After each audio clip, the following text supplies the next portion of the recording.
Aussi, une autre chose qui amène l'adultère dans le couple, c'est le refus prolongé de se donner à l'autre.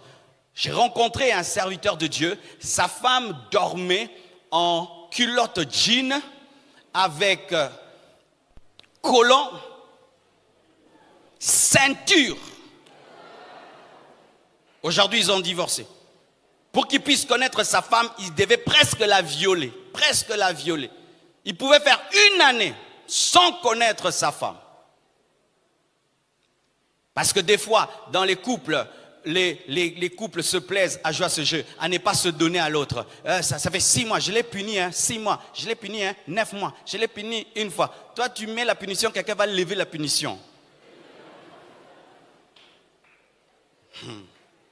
Quand tu punis ton mari comme ça, tu lui enlèves la masculinité.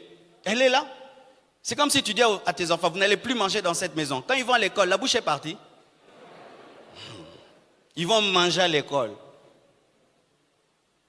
Et des gens qui jouent à ça. C'est charnel que d'amener toujours tout problème à dire « je ne veux plus être avec toi ». Et on voit même des gens qui font chambre à part la femme dort au salon, le mari dans la chambre, le mari au salon, la femme dans la chambre, et ils font 7 mois comme ça, 8 mois comme ça, 10 mois comme ça, 20 mois comme ça. Vous êtes des robots, hein?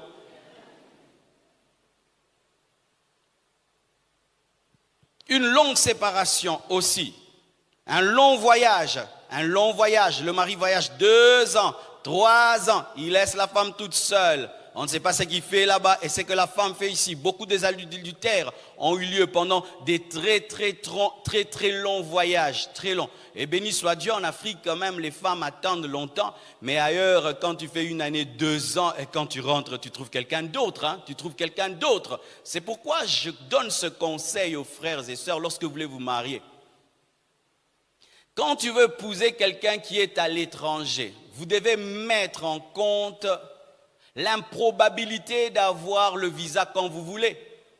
Alors nous voyons des jeunes qui s'engagent et qui pensent que lorsqu'ils vont décider, ils vont aller en Europe et puis tu vas pendant 5 ans, on te prive le visa alors que tu t'es marié coutumièrement, tu t'es marié civilement et même religieusement, l'autre est parti et toi tu es resté, tu es marié, c'est vrai, en photo, en anneau. Et maintenant, tu restes piégé en Afrique. Tu es piégé en Afrique. Ton mari est parti. Ton mari est parti. Et toi, tu sais que tu es une femme mariée. Mais ça fait 3 ans, 4 ans qu'il est parti. Et tu dois vivre dans la continence. Mais tu sais que tu es marié, mais tu vis comme un célibataire, une célibataire. Avant de dire oui à un homme, oui à une femme, tenez compte de la capacité de vivre ensemble. Alléluia. C'est chose, je t'épouse et puis je m'en vais. Et je te suivrai quand Dieu bénira, quand Dieu ouvrira. Il peut ouvrir dans 20 ans. Namwana kola. Alléluia. Alléluia. Mesdames, voici 5 choses que vous ne devez jamais faire par amour. 1. Ne suppliez pas un homme pour obtenir de l'affection, de l'attention et de l'amour comme une esclave. 2. Ne laissez pas un homme subvenir à vos besoins financièrement. Faites votre propre argent.